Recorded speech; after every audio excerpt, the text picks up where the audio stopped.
Canelo Alvarez versus Bud Crawford stood absolutely no chance to not be the conversation of the weekend. And before anything starts, we're going to dive into the science behind how a person goes up in weight and fight someone larger, and what is the actual preparation for someone like Canelo. But before we even get into that, I want to make it clear. Here's a two-time world champion on the left of me. And I've been in a compilation of title fights and coaching.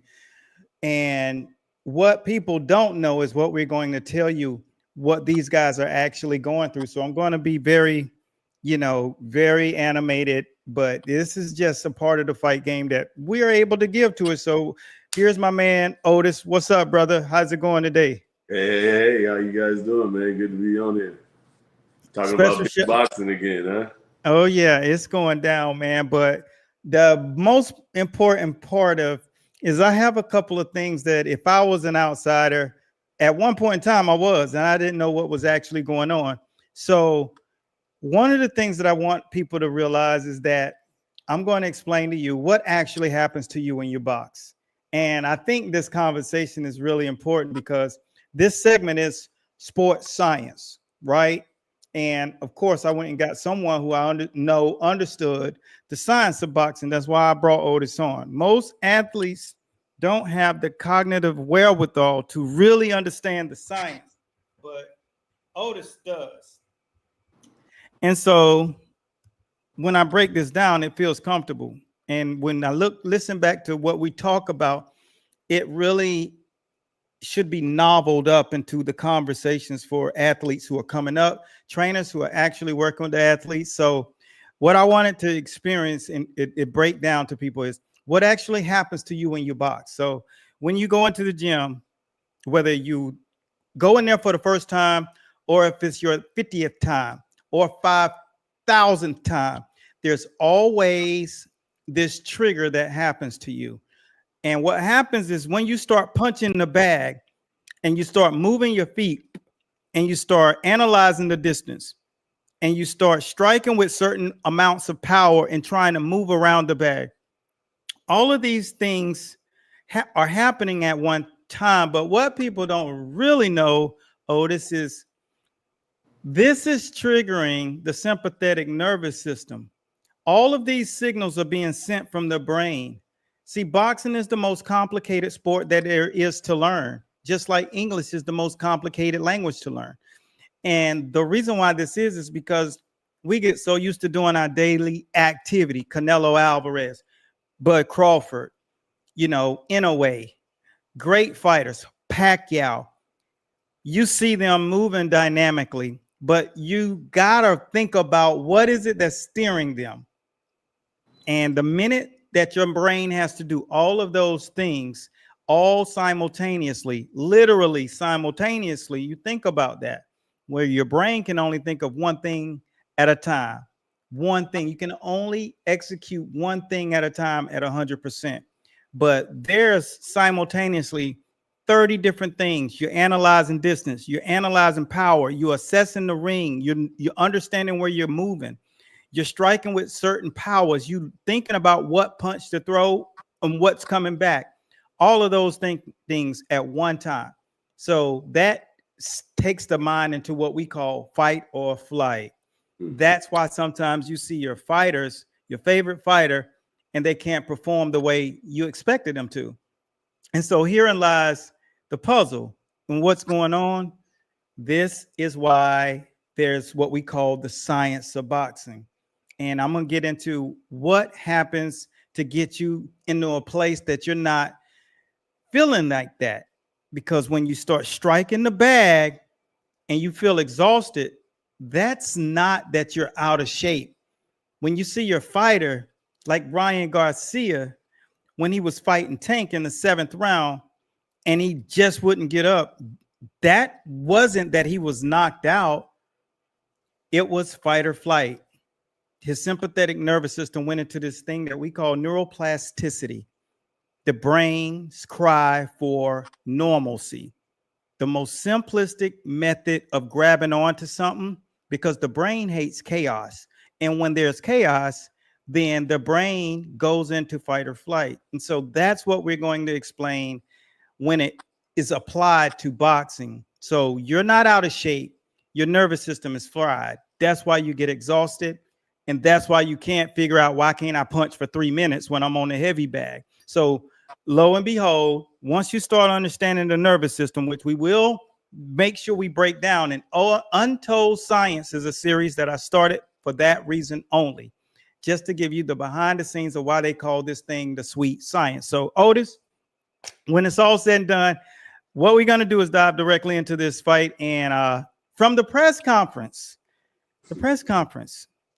I saw some things with Canelo and Crawford, namely Crawford. He was feeling a particular way yesterday during that press conference. And I think he feels a lot more confident than most people think he is. So when you saw it, did you get a chance to look at that press conference? Yeah, I got a chance to look at it. What was your takeaway? I also see the beam of confidence in Crawford. I think he's starting to realize that things that he already knew, but they're really they're prominent. They're right there to be seen when you're sitting there across. Because many times we see people in sports in general, right? Like you see them on TV, and they become like almost like a mythical creature, especially if you like a cultural star like Canelo's been over the years.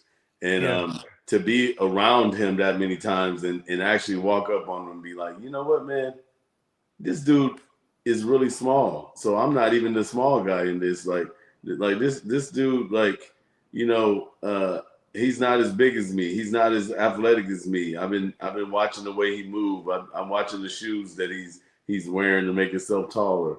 Like, so you start like figuring stuff out, and then like much like when I fought against Jeff Lacey, once I really started looking at everything on the late night with John Tandy, and we're watching all of his fights over and over, and then something just said, ding, and I was like, yo, scientific, right?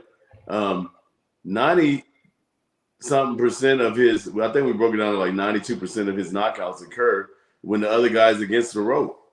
And then I was like, okay, how am I going to stay off the rope? Oh, I got to throw jabs. I got to circle. I got to do, the thing. So sometimes things like that come to fruition. And I think that's what Bud has been looking at, that and the physical size. And he's looking into Canelo's soul, and he sees that Canelo has doubt. I think you said it right. Let me show this young man who asked about the book. What's going on, No Cap? I like the name. You can go right to purchase the book on www.masterboxingllc.com. And I know that this is something that a lot of people are asking and wanting to know, but we're going to put this out. This is a 52-week skills training. So the science is all in there. And this book speaks directly. And then I'm going to co-sign on what you're saying, Otis. This book speaks directly to what we were talking about when the brain needs to be hardwired, because boxing isn't about skill. And I'm going to speak back to Bud Crawford soon. Boxing is about understanding how to hardwire yourself from one step of boxing to the next level. Because every time you go up a level in boxing, it's just like walking into the gym the first time. You start hitting that bag, and all of a sudden, the brain goes into fight or flight. And neuroplasticity kicks in. No matter what happens, no matter how long you've been doing it, you are not in control over your brain, but you can actually draw a roadmap to your brain. And that's why it's important that you guys understand not just the muscle memory, but the actual science of boxing. And the science, it starts in the neurological realm. And that's where all of this comes into play. So that's why you see some of your favorite fighters shut down. And this skills training guide wasn't a training camp. See, we have a training camp. We have a training camp for amateur boxers, and we have the training camp for the professional realm. And the reason why I did that is because I needed it. And I didn't like asking other coaches that were much more experienced than me, even my own mentors, for too much, because it made me feel needy. So what I said is I need to create something that somebody don't have to ask. Now, when I think about Bud Crawford and Bo Mack, who actually follows our page, I understand why those guys follow me. Anthony Joshua, Bo Mack, like Derek James. I understand it solely because even though I'm only a little older than those guys, but older nonetheless, they do understand that when you bring something that they just don't have access to, because you can't find science everywhere. You can find skills all over, but the science behind it. That's why I appreciate you, Otis, when you talk about the method in which your trainer worked with you to burn that muscle down and cook that fat, lean that muscle down with those high repetition. That's why I asked you to explain it again. And today I'm going to ask you to do it again in this segment. But what I want to make clear is we didn't have to just show people how to train at a training camp. You were going to be put in a position where you're fighting in the amateur ranks and going into the pros, right? And when you're in the top 25, you can get by with some stuff until you get to the top 25. Then it's real. So what happens when you got these skills and your coach is working with you, right? And you're throwing pad work and you can't remember the pad work. Well, something else is happening.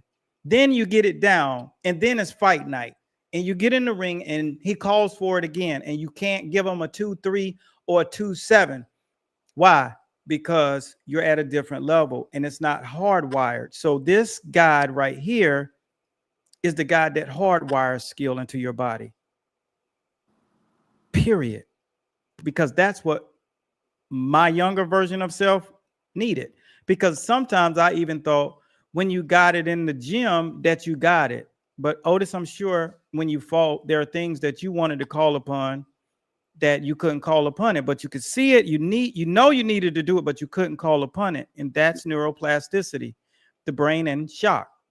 And it's looking for something that's normal. So when you use that 52 weeks guide, that is all about hardwiring.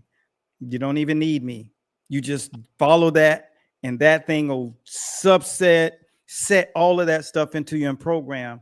And so when I think about that, so thanks, dude, for asking about that, because it gave me a conversation to talk about our point of difference. We're not just doing this just for fun.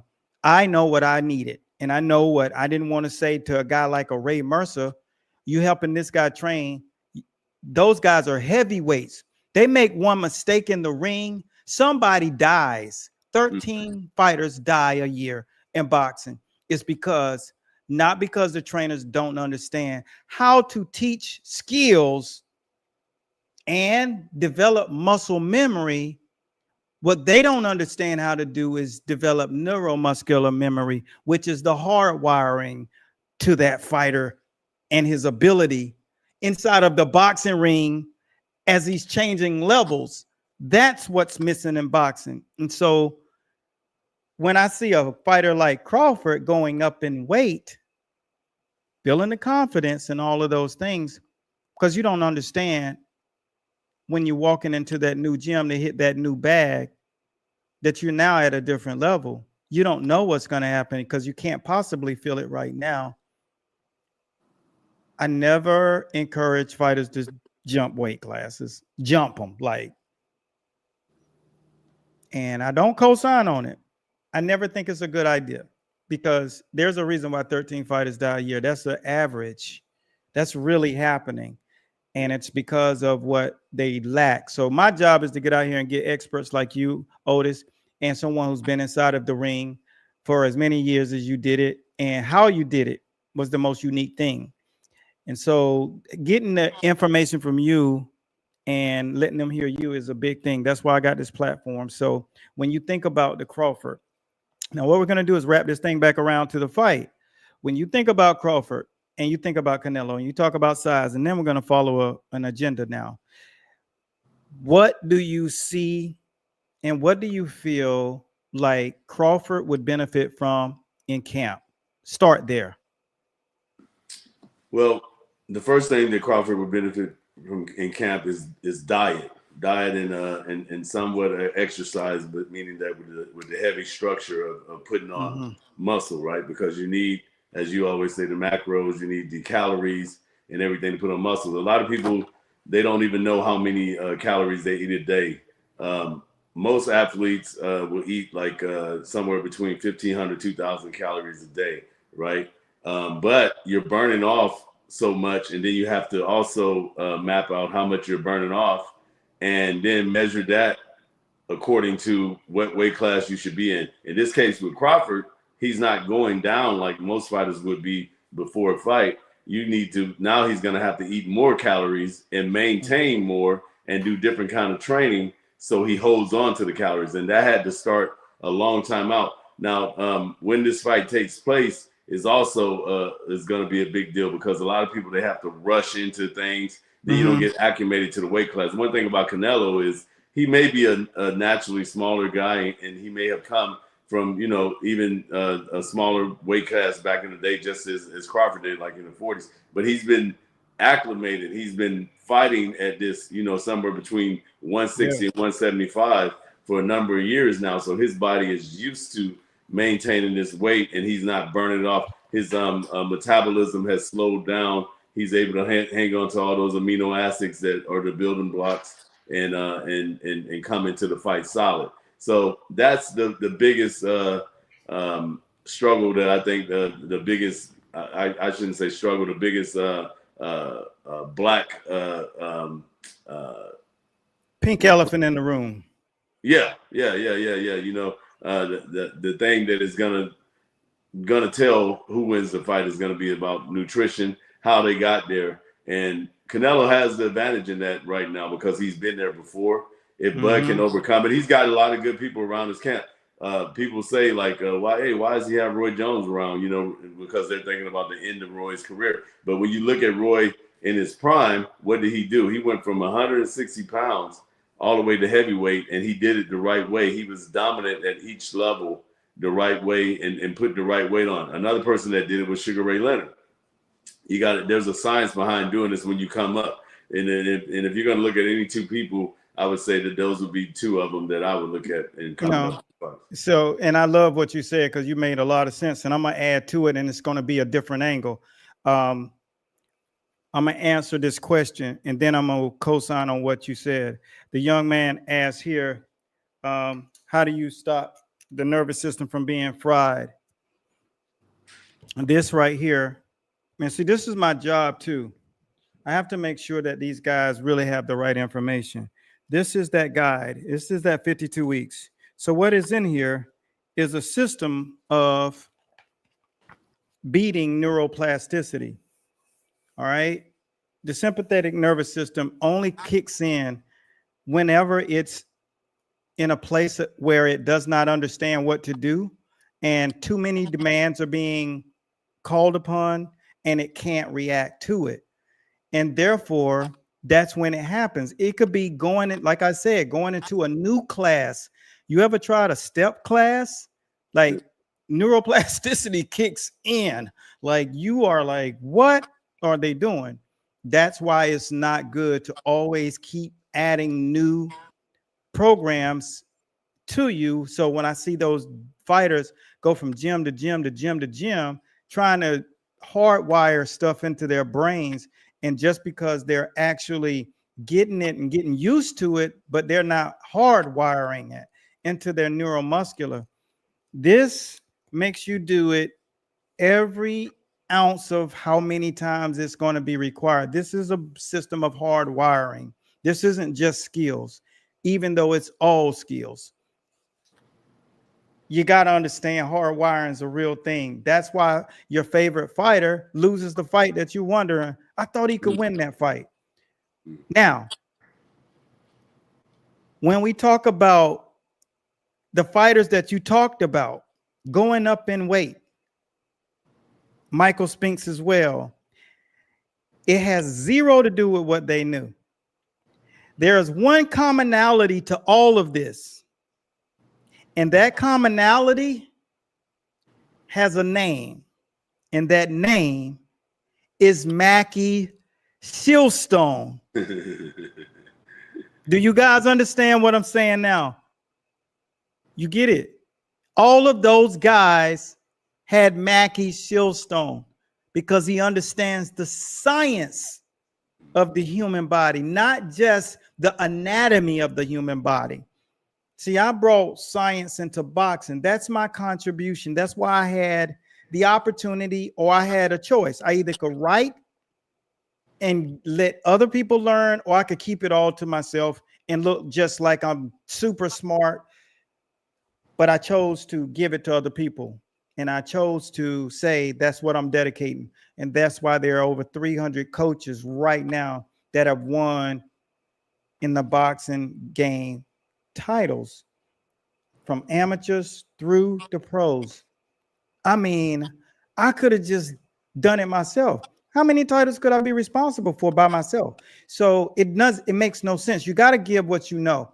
Otis, you got out here, you're mentoring these young men that you're managing and fighting. And for those of you who are out here and you are fighters, or you are a trainer and you got fighters, or you're a boxing gym owner and you got fighters, Otis has a management team, right?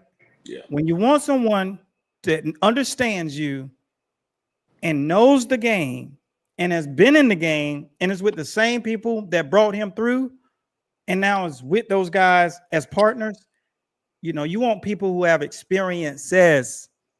You know, there's no neuromuscular going on with him. There's no neuroplasticity happening in Otis's world.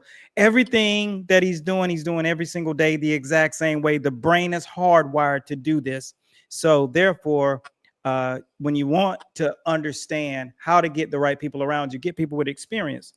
Now, when I think about Terrence Crawford, one thing I know he does not have right now, and that's Mackie Shieldstone, and I'm the next in line. And I don't even do that kind of thing like that. But when it's all said and done, there has to be a level of experience in which Bo Mack and those guys are generational wisdom. They have done this for decades on end. And that's the powerful part of this. This is something that is lineage. That's why Bud has the confidence to do what he's doing. But being hardwired is real, because I don't care how good you feel at camp. Errol Spence felt super good when he got in there and got that smoke. I just ran across a message that I shot to Kenny Porter to Sean Porter on fighting him, because we were supposed to be in that camp helping them prepare for Errol Spence.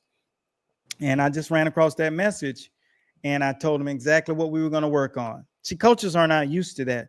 I wrote it all out. This is what my fighter is going to do in that camp with you.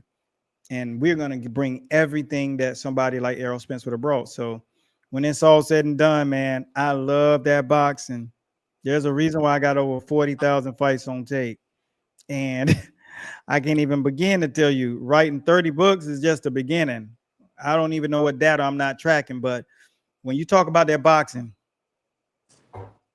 I'm about that boxing life. And I see that Bud Crawford has something else to deal with. You spoke to it for a split second. When you saw Bud really kind of, you know, he stuck his chest out at Canelo. You said he feel like he done been around him enough times. Do you think he knows something that Canelo don't know about himself? Yeah, it definitely looks that way. You know, like I said, you look at it, you look at a person long enough, you know. So humans are all creatures of habit, right? And sometimes from the outside looking in, even though you may be, you know, at the top of the pinnacle at the moment, you know, but just like a lion in the Serengeti, there's always that one lion that's going to come and challenge your spot. And there may be a weakness that the lionesses were protecting, you know, you from. You didn't have to go out and hunt every day. You didn't have to go out and do this, you know.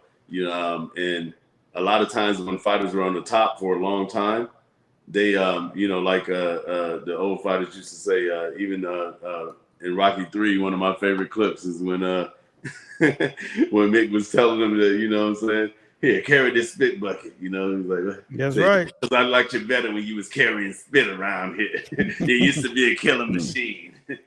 Yeah, that's You what know? happened to Mike Tyson too. So he I think that he doesn't see that hunger in Canelo's eyes. And you know, one person that I would say I had a lot of respect for that you know had the finer things in life and still woke up and did it every day. And I learned that just just watching was Oscar De La Hoya, man. Like people don't understand how famous you are when you're a Muhammad Ali, Oscar De La Hoya, you know, people like that. And for him to be able to, take a helicopter around LA and then go back up to Big Bear and be like, oh, it's time to go run. like I'm like, what, dude? Like, shoot, if I did all that, man, today, I'd be like, hey, man, you know, let me go over here and, you know, get a bowl of cereal or something real fast, you know, or like the focus. So what I'm saying is, at some point though, like you were saying, human nature, the body, the flesh wants what it wants, and it will shut down until you give it to it. You know what I'm saying? I think Canelo may be right at that line, and I think that's what Bud sees by looking at him in his eyes. And I told my one of our coaches who's actually working the corner of a championship fight this evening, and I told him that when a fighter is coming after a fighter and the fighter's been sitting on that mountaintop, or if the fighter just is further ahead than that other fighter, and the fighter who's chasing has all of his cellular structures, every cell in his body, every 7 billion atoms in the body. Every single one of those are locked into this kid. And when the other guy isn't even really about that fight, that starting point for him to actually start hardwiring himself for that guy is too late, right? Until yesterday, I had not heard Canelo, who's my favorite fighter on planet Earth and has been for like 12 years. I'm ready now. And I said, you see, it has nothing to do with skills. There's a hard wiring process time. That's why you go into training camp and they say, stay ready in off season. Because there's a process that most people don't know about. They think, and it's negligence. It's just, they don't know. People are naive to the actual facts and what a human being is. You can look at a car that's standing still and say, I can run by that car. But the minute the car starts up and goes 10 miles an hour, goodbye, sweet prince. It always can appear that you can just win. But in all actuality, there's an actual science that has to go on for you to actually claim that scenario. And whenever you don't get enough hard wiring, hence is why people say, he caught me off guard. He caught me on a bad day. No, you didn't take it serious enough. That's the only reason I can attest to Floyd Mayweather never losing, because he never took anybody light. He ran night, day, morning for everybody. Yeah. Because sparring Paul Spadafora over at Coach Reed gym made him realize one thing. You can always get smoked in boxing if you ain't hardwired. And that's why he lived in that zone. You don't get up for 50 people. People just don't do that. Like, they don't get up. Like, he didn't care how small your name was. When he fought Sean Bay Mitchell was over the hill. You know what I'm saying? But he didn't take him light when he fought Emmanuel Burton. aka Emmanuel Augustus, for those of you who, like to Google things. When he got in that ring, if it wasn't for the fact that he don't take anybody lightly, he loses. When he fought Maidana, he loses. When he fights any of these guys that really has some success, he loses. You can't just get up for the big guys. Yeah. Because you got to hardwire yourself for the ones that are not the big guys more, because that guy, all 7 billion of his cells, atoms, are wired for you. All he's been doing is sleeping you, eating you, dreaming you, thinking you, poster on wall, face on his bag. Clever. Everything is you. He's hardwiring himself, and that's a real thing. And if you're not starting the hardwiring process, you can expect for neuroplasticity to be the #1 cause of your demise. You won't know what to say after the fight when they got the microphone up to your face, but that's what's happening to you. The guy was much more prepared and hardwired for you. And so the skill that you're going to need it. And if you don't, you better understand hardwiring is a real thing. I wouldn't have written a damn 52-week book if it wasn't. Because I done seen the wrong guy win too many times in boxing. Period. Romero, Ryan Garcia, the wrong man won. You didn't bring the thing. Ryan Garcia versus Devin Haney, the wrong man won. Why? Because you're not hardwired. You come in there playing a game, thinking this dude is not serious. You're not coming, like you don't come in there with that many defensive flaws. And so there's that. But the biggest thing is when those guys come to the fight, we don't talk about the weight now, Otis. What do you think the weight should be for someone like Crawford coming up 21 pounds? That's crazy to think about. 24 pounds, actually. Yeah. I mean, 14 pounds, but really 20, because he really was 47. He just fought one fight at 54. That's not even enough to say you're walking around at that weight. But what did he look like yesterday, and what should he come in at on fight night? I would say that he should come in about anywhere north of 160, because I would say that him as walking around, and Bud is not as small as people think he is. If you ever, people like Bud and Wilder, I used to have my uncle Bobby. They're what you call wiry, right? You touch them and they feel like a aluminum bat, So and with that being said, his frame is long, and he can add weight to it that way as well. So with that being said, you don't want to overdo it though. You don't want to saturate yourself too fast and go really heavy. You just want to be because he's coming from a lower weight class, so he wants to add weight for durability, and realize that he may even go over 160, but then realizing by the time the fight night comes, his body will re-register, and he will be somewhere between like 158 to 160 or so. Well, that's good information right there. And I'll tell you what I think. Sugar Ray Leonard lost 12 pounds fighting when he fought Marvelous Marvin Hagler. So he was actually running around that ring about 150 even, almost. Wasn't even that much about it.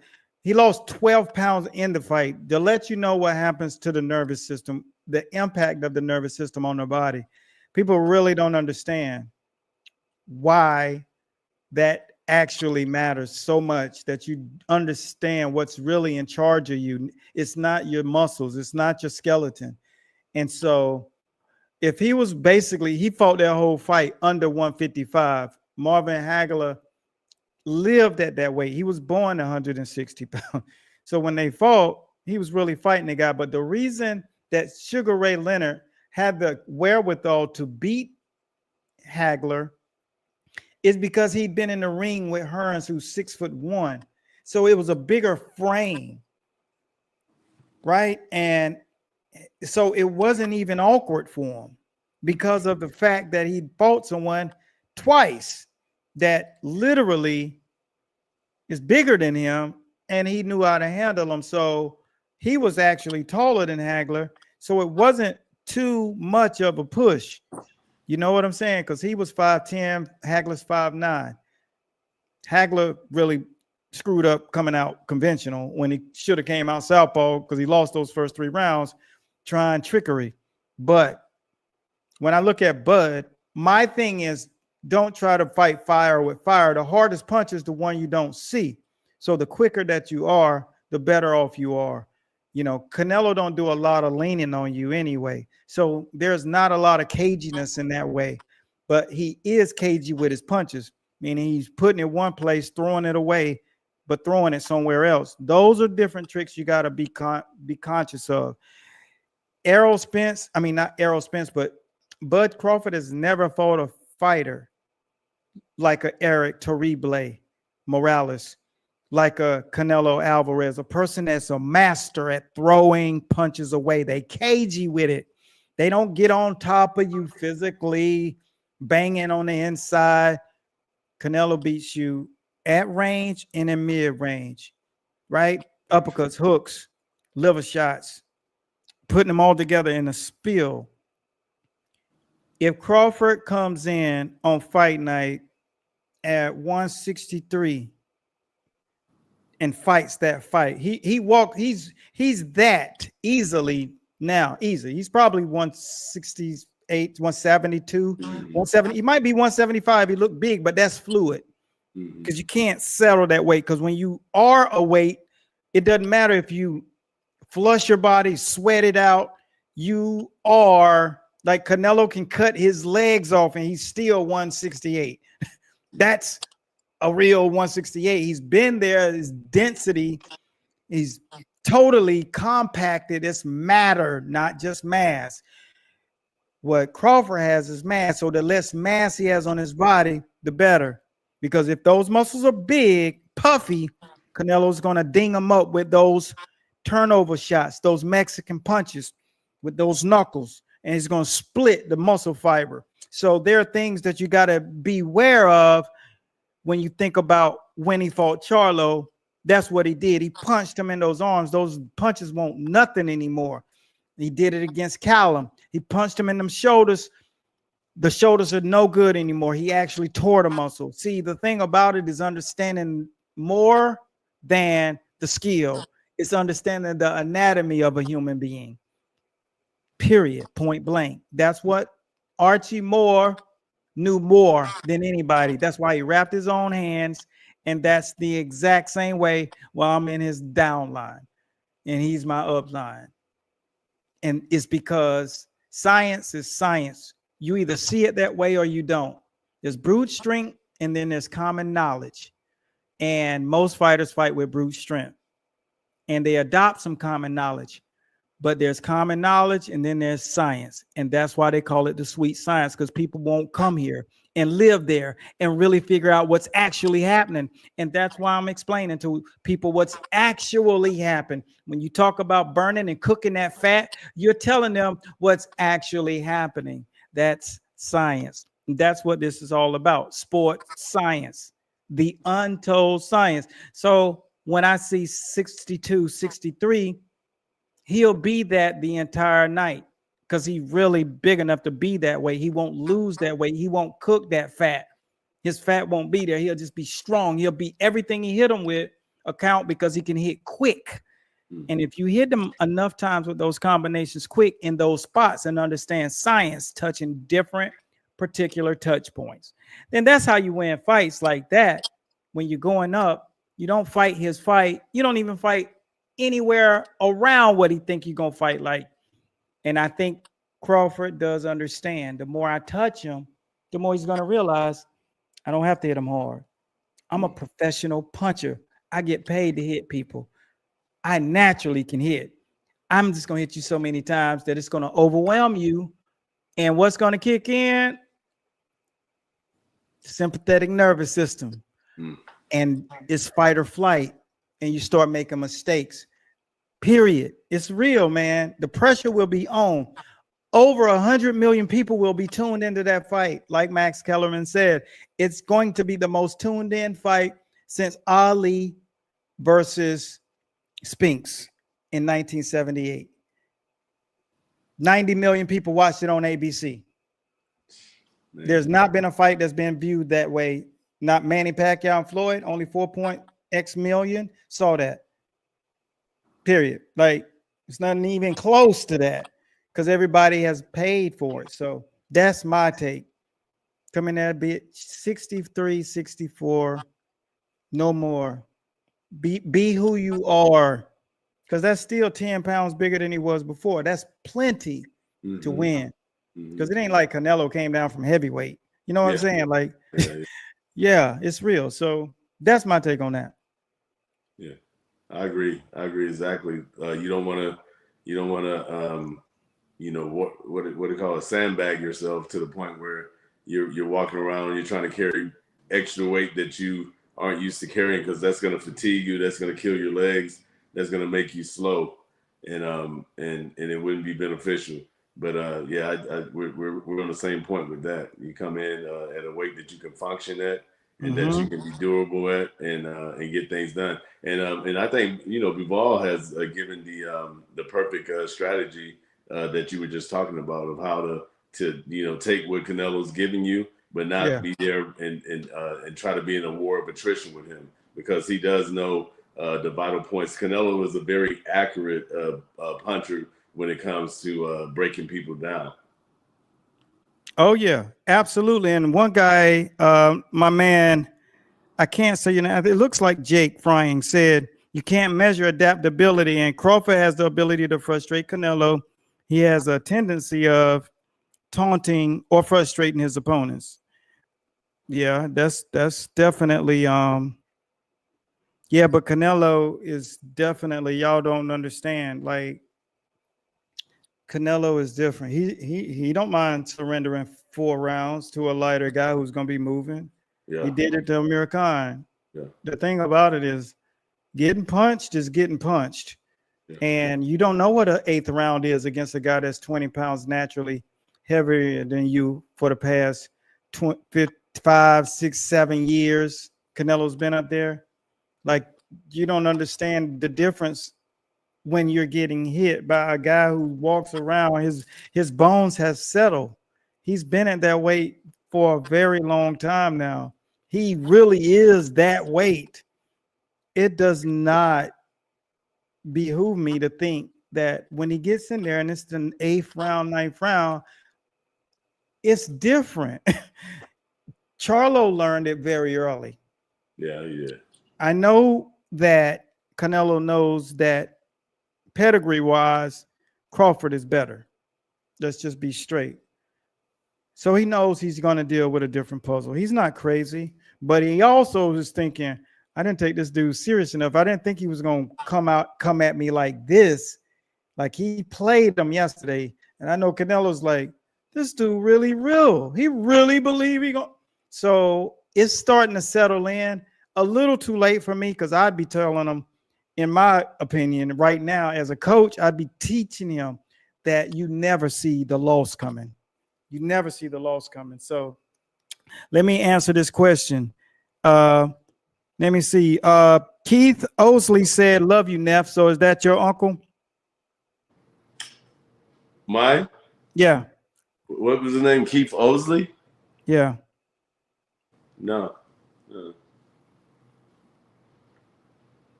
And somebody saying Canelo going to sleep. Overrated. Adam said he going to sleep. A lot of things can happen at this kind of level. A lot of things can happen at this level. Yeah. If you bet on Romero, you won a bag, because no one saw that coming. I said it, but I did it on the show. I was just like, I saw it in the sparring session. And I was just like, that's bone. See, I see things that people can't see. I was like, every time he hit him, his bones shake. Like, that's bone. You don't get strong enough for that. That's their brain. So it's just like a Toyota will never win against a 18-wheeler. That's what I saw. I saw that difference in bone dexterity and bone density. And that's what I saw, and that's how I called it. I was like, Romero gonna win, but how is he gonna look? Is he gonna have the confidence? He did. I saw the face-off. Ryan broke first. I saw all the signs, so I wasn't fooled at all. But man, anybody can lose. Anybody can win. That's why the world's gonna tune in, because the pressure will be on those guys. See, neither one of them have had a fight of this magnitude. This is Netflix. Yeah. So this is another level. So Canelo will be, like I said, as a fighter, man, you have to be careful what you put out there as far as like in your showings, like your human nature is to be a creature of habit. And one thing that I hope that Bud doesn't do is a lot of times he's looking for the approval of the fight world, and he will stand there and he will take a shot, or he will, do this or challenge a total line. If you do that against Canelo, you're talking about someone who is literally like a boa constrictor waiting for a mouse to walk into a corner. He's literally waiting for you to make that one mistake. And we saw that happen against my man, the Cuban Laura. We saw that happen again when my guy Austin Trout was beating him. They made that one mistake, man. One mistake. And the superstar was born ever since. Yeah, one mistake. And one guy asked, he said, that was a good take. Oh, that he don't know who's the undercard. He's wondering who the undercard is. So I don't quite know who's that lucky, but man, who that's one of the reasons I tell fighters, you stay in shape. Stay in shape. Yeah, Canelo learning English made him a menace. Yeah. But my biggest takeaway was letting people really understand how this fight has to happen. And Otis, the last thing that I want you to weigh in is gas tank. Gas tank. How do you, if you're Bo Mack and Team Crawford, tell Crawford to manage gas tank? And what advice would you have for Canelo? Because he really is in there against the best fighter that he's faced in the past year. He fought Bivol and Floyd, and Erislandy Lara was definitely, he really did win more rounds, but I gave Canelo the fight because at some point in time, I got to get away from the politics and I got to say, who earned that fight? And that's what I did. And I was straight. I was like, yeah, he won 7 real rounds. But I ain't giving him 7 real rounds because what I saw in Canelo looked like the way a champion should look and the way a champion should fight. He figured things out, and someone like my man just said, he said, there's no real recipe for adaptability. Let me see how he said it for real. He said there's no, here you go. He said can't measure will and adaptability. That's what oxygen. So good. That was a great quote. And I say it all the time, understanding how to make an adjustment. That's where coaches today are in a really sticky situation, Otis. See, they are working on their stuff in the gym. And then when the fight happens, the fighter is doing something that's working to them. Then the coach gets cold feet, neuroplasticity, and can't figure out what to say. So he's just sort of saying, throw more punches. Let your hands go. I hate hearing that. That's another way of saying, I don't know how to tell you to do that. I don't know exactly what to tell you to do. I don't know exactly how to tell you to do it. A scientist, which is someone like Emmanuel Stewart, will tell you, once he steps into the center of the ring, you pop a quick jab in his face and then step 2 steps to your left. And once he tries to throw, you lead with the right. Boom. So that's 3 things that you got to do. And the only person that understands that are professors. Most professors don't continue to coach in the corner during fights, but Emmanuel Stewart did. He stayed and he wanted to see his fighters through, because he know if he just put a regular coach in there, that guy is learning on the job. Can't do that in boxing. So he has to understand exactly how to make an adjustment. And that's why I also created Coach's Corner. Because you need to understand how to work corners, like my guy that's working that corner tonight.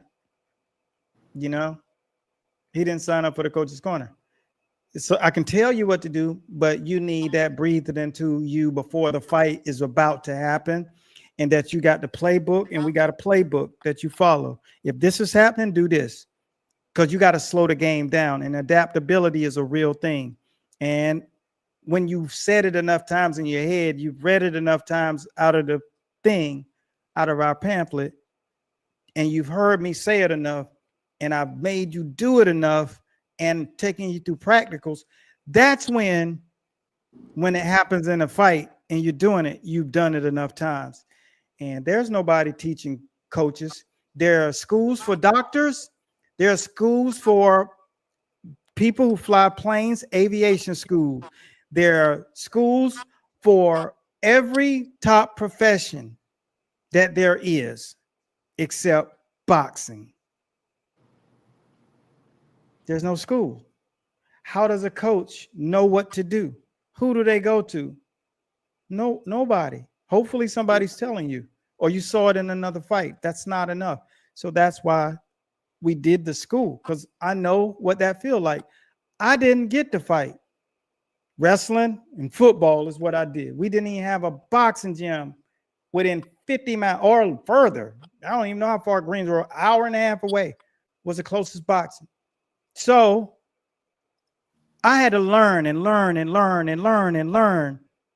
And then having the opportunity to finally get into that place. What do you think I felt like when standing over here is Oliver McCall and Hassan Rockman and Ray Mercer? I felt like an imposter. But those N words don't know that I was a professor at boxing, because I knew, and I just needed the practical training, and I was not going to let them down, and I didn't. And lo and behold, I don't want that to happen to no other coach, because I know what that felt like. It'd be one thing if I fought and I just decorated fighter and shit, because I would have been, because I can fight. But the bottom line is, if that guy did it, it's like, oh, well, you know, you got it. But if you're someone and you didn't, and you dropped the ball, I'm too competitive to be that guy, to be the guy that didn't know what to do. So I covered all the bases, and I even did it for the next 5 generations deep now. So there's that. But I just want these guys to know that ability to say, you got to know how to adapt in a fight. And hopefully your fighter actually understands that you're his eyes and ears, and you're also his outside the ring IQ. Knowing what to do is one thing, but telling him how to do it and making sure that you've drilled it enough into him that he can do it. Because the nervous system is a real thing, and it does go crazy. And that's why they say the lights get bright, because when you see that fans and them journalists and all of those cameras and all of those people screaming your name and then cheering for the other guy, and then that guy walks out, and that, I'll never forget Leonard Ellerby said, he said, cuz we always know they're going to come to fight. He said, but the reality hits when they standing in that top of that locker room and they walking out, and it calls their name, and they walk out and they walk into that ring, and then they climb up them ropes. get in there, and they get in that corner and they circle. And then the arena gets quiet for one split second. And then they start playing the highlights from the next guy getting ready to come out of that locker room. And the music comes on. And that motherfucker looks up and realizes, oh shit, I'm about to fight Floyd. Yeah. And he said, it never fails. We already know round 1, round 2, and round 3 is in the bag. You feel me? That shit is real. That light gets bright. And when you realize you about to fight a super mega star, it's different. It's levels to this. And you skip 4 levels just on that night. You think your hard wiring is in place? Absolutely not. Go look at how many times Floyd lost the first round. Though once he got there, it was like, yo, that is because that thing is real and people can't explain it. But I just did. So there's that. But the last thing was just basically when they announced the fight, who did you feel like would win? The very first time that you announced it, and then I'm going to let you go, and then we're going to crank it up on the next time and next show. The very first time they announced this fight, I thought that Canelo would win because I thought it was ridiculous that Bud was jumping up so many weight classes.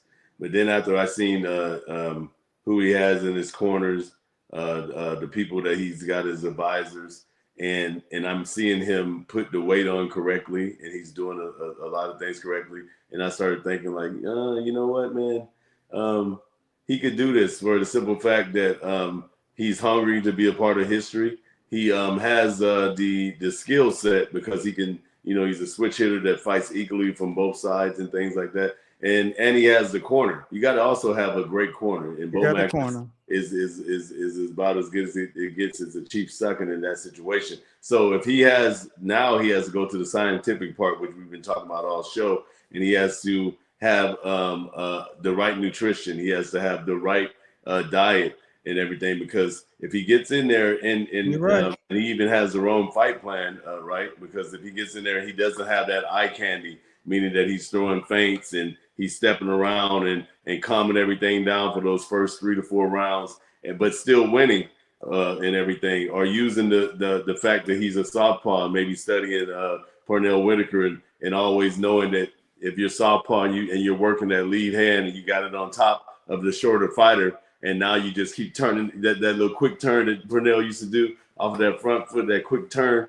going to the southpaw side. It's like being a matador against a bull, and it's very hard to stop that, as well as walking them into a blind check hook. So I think that if Bud can do those things, not run, like a Charlo did or whatever, not run and ice skate, like a Laura or whatever, even though Laura did well with his movement and stuff, but like he can't do that because he's a smaller man, and that will cause him his thermogenics to go up. He will burn more weight and he will lose the war attrition that way. So, but when it first started off, I thought Canelo was going to win. I'm leaning towards Bud now. I think it's going to be a great fight. I think it's going to be one of the biggest things that we've seen in a number of years. Maybe is going to go down as one of these all-time fights, but hopefully it'll leave us with something like a Diego Corrales. We just watched that. Castillo.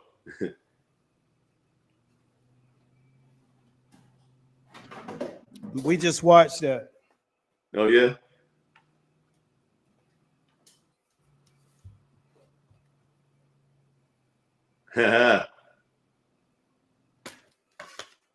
Man, that was something, boy. Macramento, stand up. Me and my boy.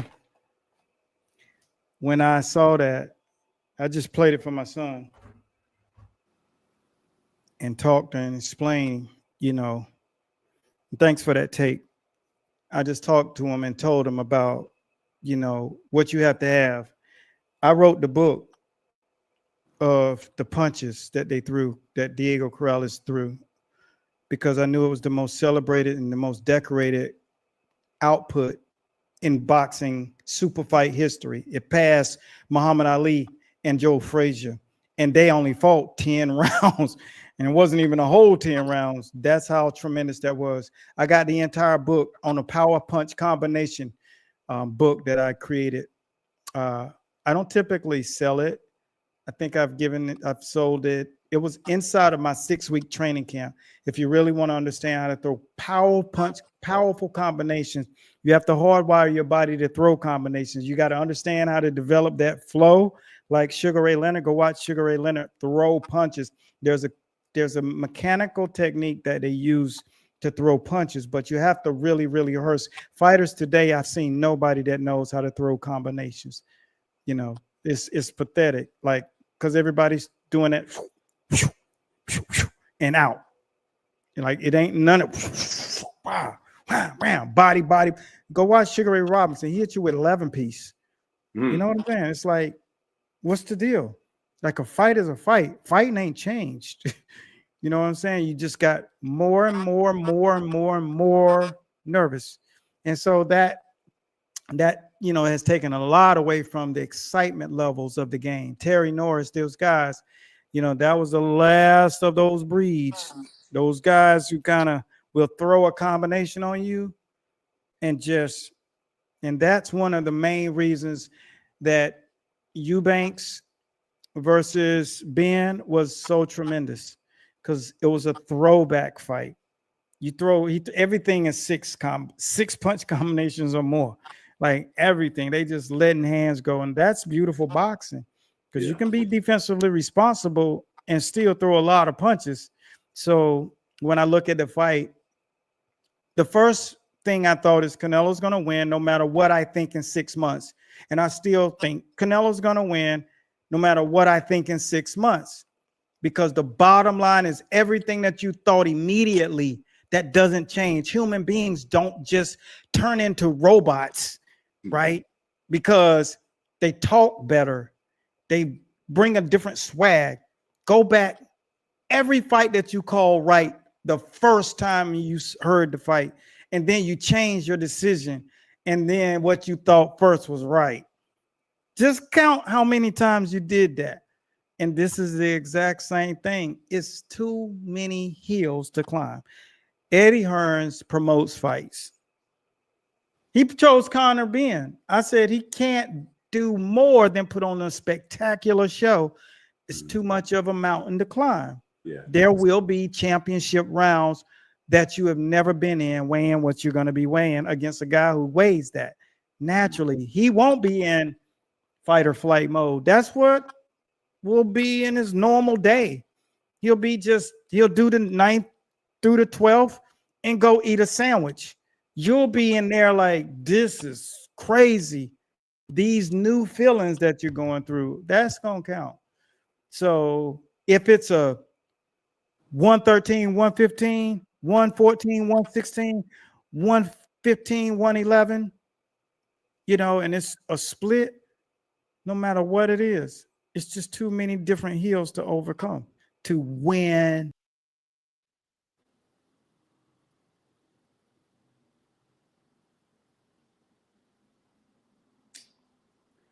Oh man, he went off.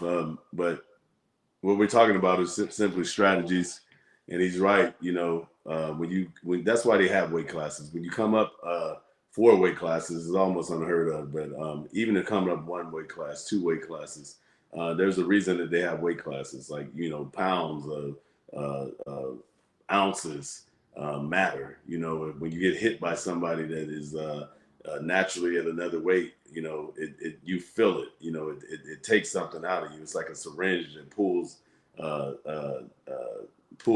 your wherewithal out of you. So that could happen. And Canelo is a very hard puncher. He's going to go to the body early.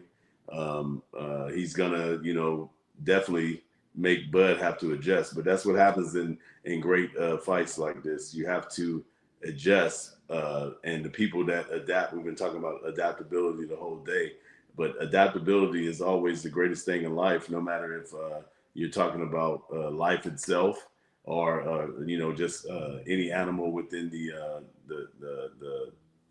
world or in any species or anything. You have to be able to adapt, and you may hear people say adapt or die, and that's exactly what this is, man. You got to adapt to win this. But I'm confident, man, that it's not going to be a cakewalk for Bud, but I think that he wants to be one of the biggest stars ever in boxing, and that's what he will be after overcoming this.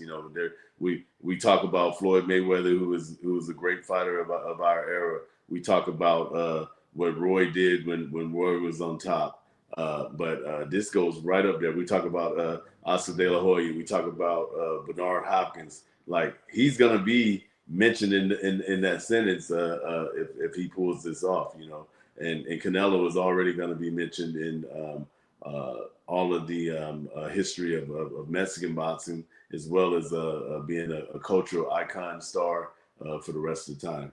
But we look forward to it, and I can't wait to talk about it when we get closer to the fight. I always see something. Y'all know how it is. I always see something. Negro Damas, comes into my persona, and then all of a sudden I see that one thing I needed to make that definite quote. And no matter how many people boo me out the building, hey, 96% of the time I'm right, baby. So we'll see you then. Next time, Fight Prediction Show. You're watching the Fight Show, man, and we thank you guys for paying attention, definitely.